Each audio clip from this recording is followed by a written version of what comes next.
my channel, and in today's video we are going to review and rate the most viral books that I've seen go viral on BOOKTOK and on BooKTube. So I have, how many books here? 1, 2, 3, 4, 5, 6, 7, 8 in a series. We're just gonna say 9. I have 9 books here that I've seen over and over and over again on BOOKTOK and on BooKTube. I have read every single one of these, and I am going to let you know what my ratings were and what I think. So without further ado, let's go ahead and get into the video. The first book I have here is Addicted to You by Krista and Becca Ritchie. This is about, I think it's Lily and Lauren. So this is about Lily and Lauren. Both of them are battling 2 different types of addictions. Lily is battling a sex addiction and Lauren is battling an alcoholic addiction. And essentially they are using each other as each other's vices, and they are hiding this from their closest friends and family. And no one has a clue as to what's really going behind closed doors with them. I ended up rating this a 3-star. It was really hard for me to connect with the characters, only because the book wasn't really that relatable to me. And though I can read books and rate them 5 and 6 and 4 stars that aren't so relatable to me, the storyline and everything just pulls me in and just gets me in, just so invested, right? That didn't happen for me with Addicted to You by Krista and Becca Ritchie. I don't know if it was because I honestly don't know what it was. It was just something about the storyline I just was not really invested in. I'm going to go back and look at my review that I wrote about this as to why I really did feel the way that I felt. Give me 1 second here and I'm just going to pull that up. Okay, so this is what I said on Goodreads. So I said, this is a different read for me, but still good. Here are my thoughts. This is following Lo and Lily, who are childhood friends / lovers who are battling 2 different addictions, both helping each other enable it. This was actually an eye-opener for me because it showed me the different lifestyles people have that may be so different from mine. I like how the authors displayed that you can love someone too much to their detriment. And that's exactly what was happening with Lily and Lauren. Because they, especially Lily concerning Lauren, because she wanted to hide her secret so well, she felt as though she didn't have room to judge. She didn't have room to ask for help concerning Lauren's addiction because of what she was doing.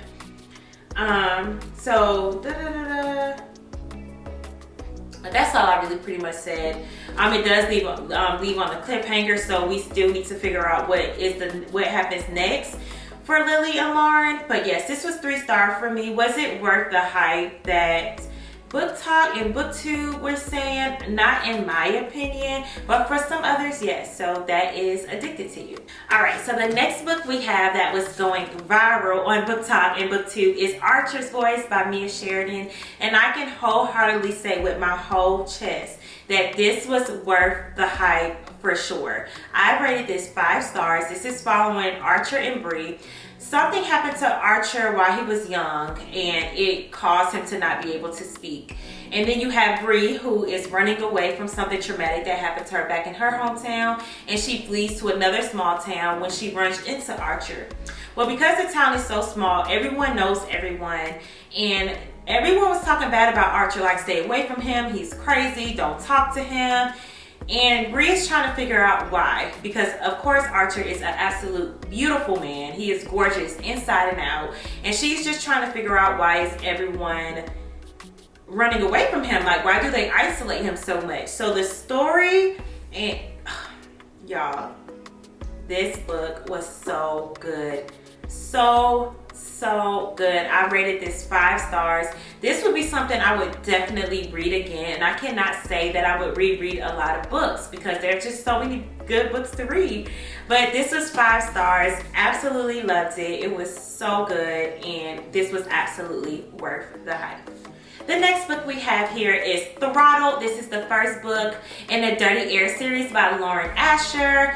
This was a 5-star read for me. Absolutely ate the Dirty Air series up. I have the entire collection, but I wasn't going to bring all of that over here. But this was definitely a 5-star read. This one is following Noah and Maya. Noah is probably the #1 best Formula One racer. at that time. And then Maya is the sister of Noah's teammate, and her brother name is Santiago. And pretty much this is just following the love story between Noah and Maya. Now, the kicker is Santiago, which is Maya's brother, and Noah, they do not get along. They got some beef, like some real beef, okay? To where they like want to see about each other. But they ended up becoming teammates. So, obviously, because they don't like each other, Santiago for sure does not want his sister dating his arch nemesis, like his enemy. Y'all, ate this book up. A lot of people try to stray away from this because they're like, oh, I'm not really into like the whole racing. Y'all, trust me, the way that Lauren Asher wrote this story, it had me going on YouTube and trying to figure out what the heck was a Formula One racer. Like, what is it that these people do? They had me looking up videos on YouTube because the way that she wrote this story out, she makes me want to go to a race one day just to feel the energy of like the stadium that they were showing us in the book. So yes, this was 5 stars and this was absolutely worth the hype. The next book we have here is Terms and Conditions. This is also another Lauren Asher book. As you may or may not know, Lauren Asher is definitely top 5, not number 5, of one of my favorite authors. But this is Terms and Conditions. This is the second book in the Dreamland Billionaire series. 5 stars. This was my favorite book out of the entire series. Ate it up so much. This was so good. This one is following Declan and Iris. Pretty much Declan's grandfather, it's 3 brothers, and he had them, it's 3 or 4 brothers, no, I think it's 3 brothers, and in order for them to attain his inheritance, his grandfather gave them each specific things that he need them to do before they can receive their inheritance. So Declan's was to marry and actually fall in love, or I think it was just like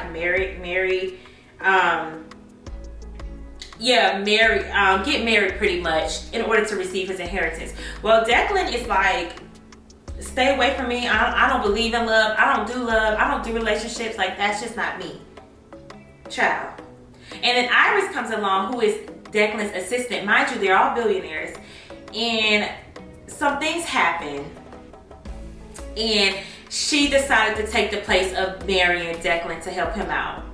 Y'all, ate this book up. 5 stars. Lauren Asher know what she be doing with these romance books. Like, she is, oh my God, she's probably my second favorite author after Kennedy Ryan. I must say so myself. So yes, definitely worth the hype. The next book we have here is Legendborn by Tracy Dion. This is following, is her name Bree as well? Bree. And she's a 16-year-old college student essentially, because she took this early exam to be able to get into this school because she is a freaking genius. And she ends up meeting, it's hard for me to really explain this book. So let me read the back of it because it's really hard for me to articulate it because I barely understood it myself, okay? So I won't go over the whole thing, but I'll try to like sum up what it says. It says, after her mother dies in an accident, 16-year-old Bree Matthews wants nothing to do with her family memories or childhood at home. A residential program for bright high schoolers at UNC Chapel Hill seems like the perfect escape until Bree witnesses a magical attack her very first night on campus. A flying demon feeding on human energies. A secret society of so-called Legendborn students that hunt the creatures down. And a mysterious teenage mage who calls himself a Merlin and who attempts to and fails to wipe Bree's memory of everything she saw, which is called Mesmer in the book. The mage's failure reveals Bree's own unique magic and a buried memory with a hidden connection. That night her mother died and another Merlin was at the hospital. Now that Bree knows there's more to her mother's death than what's on the police report, she do whatever it takes to find the truth, even if that means infiltrating the Legendborn at one of their initiates. So essentially, Bree is trying to solve the murder of her mom because she does not believe it was just a car accident, as they say. And then when she gets to campus, as you all heard me read, she sees there's some things going on spiritually that not everybody else can see. And she just gets herself tied into a lot of things that she should have stayed away from, but it was no way that she honestly couldn't. She could have. She's 16, so she's gonna be a little bit hard-headed and she's gonna do some things she probably shouldn't have done. But remember when you were 16. So I rated this a 3-star. This was absolutely not worth the hype to me that I saw on like BookTok and on Bookstagram and BookTube. That was actually what was so disappointing to me, because I don't know where the direction I expected this book to go, but it just didn't go in the direction that I was expecting, and therefore it was just a huge letdown for me. And again, the book was just so confusing for me to follow along the storyline. I just was not quite understanding much of what was going on, essentially. So no, this was not worth the hype for me. However, I did read a few comments where some people are absolutely obsessed with this story, and some people who are like me almost DNF'd it. I didn't DNF it, but I was very close a few times to doing so. So yeah, that is Legendborn. Okay, the next book we have here is The Inheritance Games by Jennifer Lynn Barnes. This is following Avery. Avery, let me go ahead and read the back of this one as well. So Avery Grams has a plan for a better future, survive high school, win a scholarship, and get out. But her luck changes in an instant when billionaire Tobias Hawthorne dies and leaves her virtually his entire fortune. The only catch, Avery must move into his sprawling mansion full of secret passages, riddles, and codes. Unfortunately for Avery, Hawthorne House is also occupied by the family that was just disinherited by billionaire Tobias Hawthorne, which is like their grandfather, their dad, all the things. So this includes the 4 Hawthorne grandsons, dangerous, magnetic boys who grew up with every expectation that one day they would inherit billions. Heir apparent Grayson is convinced that Avery is a con woman and he's determined to take her down. But his brother Jameson views her as their grandfather's last hurrah, a twisted riddle of puzzles to be solved. Caught in a world of wealth and privilege with danger around every turn, Avery will have to play the game herself just to survive. So I also rated this one a 3-star. I was not in love with this story. First reason is because I was hearing a lot of people were saying, if you like Divergent, if you like the Hunger Games, this will kind of give you those vibes, this will remind you of that. And no, not even a little bit. This didn't even really give me the dystopian vibes either. Like those movies and those books are very much like dystopian. This was not.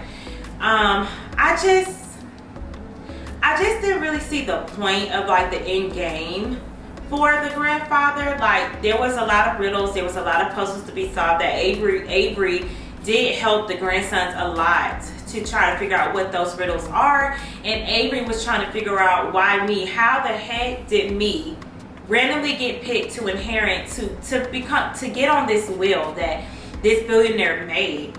How did I get involved with that? And at the end we ended up finding out.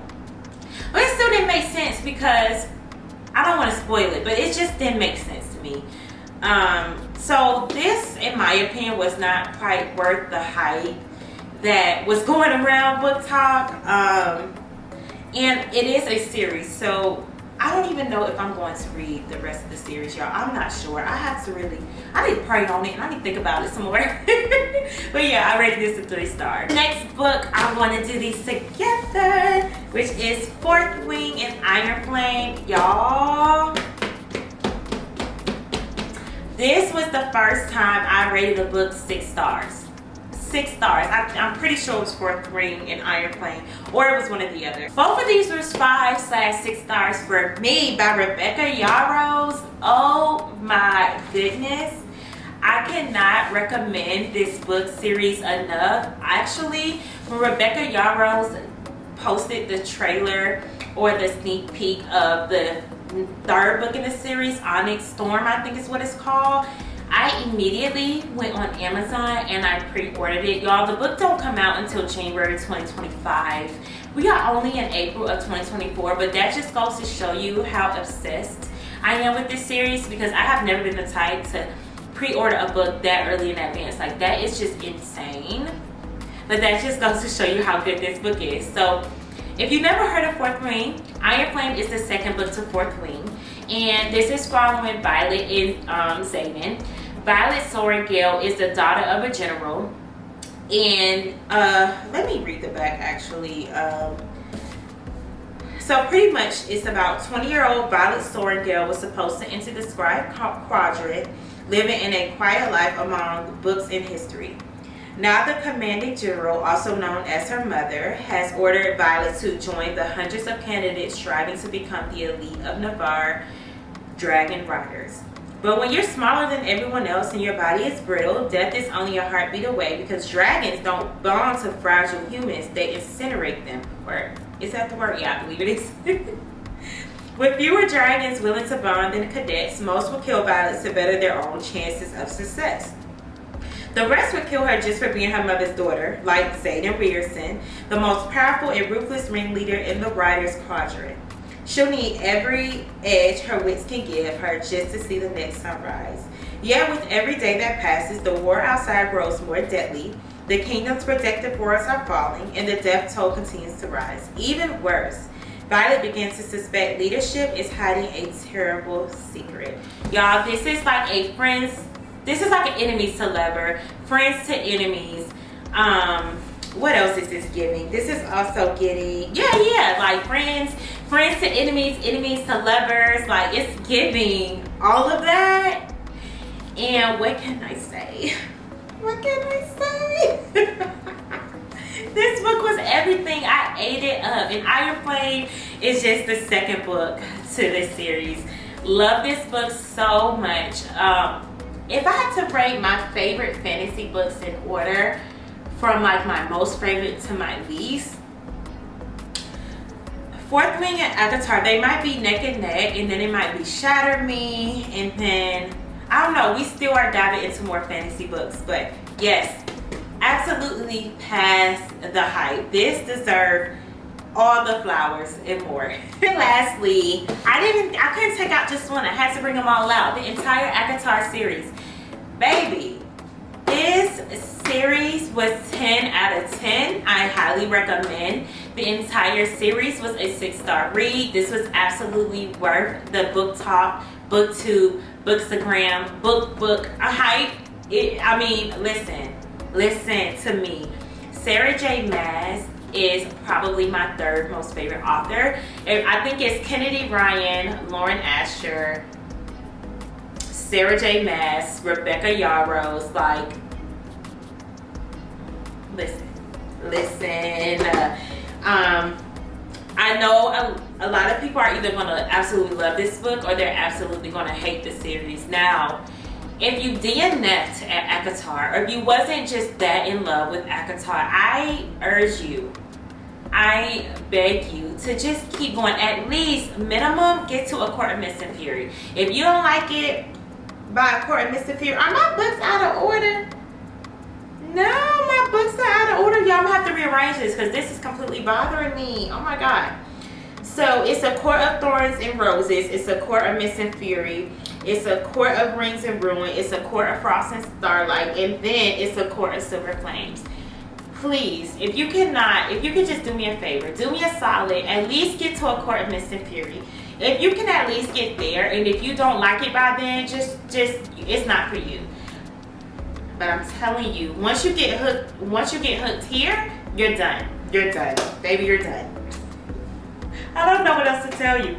But this is following Feyre, and essentially you have like these fays, you have like this spiritual type world, like these, I don't know how to say this either with not giving it justice. So I'm gonna go read the description for this one so I can make sure that you all are getting the full experience. 1 second here. Okay, so let me tell y'all what it's about, because I just like jumped the gun. All right, so this is about when 19-year-old huntress Feyre kills a wolf in the woods. A terrifying creature arrives to demand retribution. Dragged to a treacherous magical land she knows only about from legends, Feyre discovers that her captor is not truly a beast, but one of the lethal immortal fairies who once ruined her world. At least, he's not a beast all of the time. As she adapts to her new home, her feelings for the fairy, Tamlin, transform from icy hostility into a fiery passion that burns through every lie she's been told about the beautiful, dangerous world of the Fae. But something is not right in the fairylands. An ancient, wicked shadow is growing, and Feyre must find a way to stop it or doom Tamlin and his world forever. So, y'all, this book is everything. Friends to lovers, enemies to lovers, lovers to enemies, second chance romance. It's giving it all. It's giving... No words will do this book justice, okay? No words. So yes, friends, that is all of the books, the book talk books. I have plenty more that I've seen on BookTok that I have read, but this is just like part 1. If you want a part 2 of me rating and reviewing most viral BookTok and Bookstagram books, let me know in the comments below. I will be more than happy to film that video for you all. But I really hope you enjoyed this video so much, just as much as I enjoyed filming it for you. And yeah, I will see you all in the next video. Bye, friends.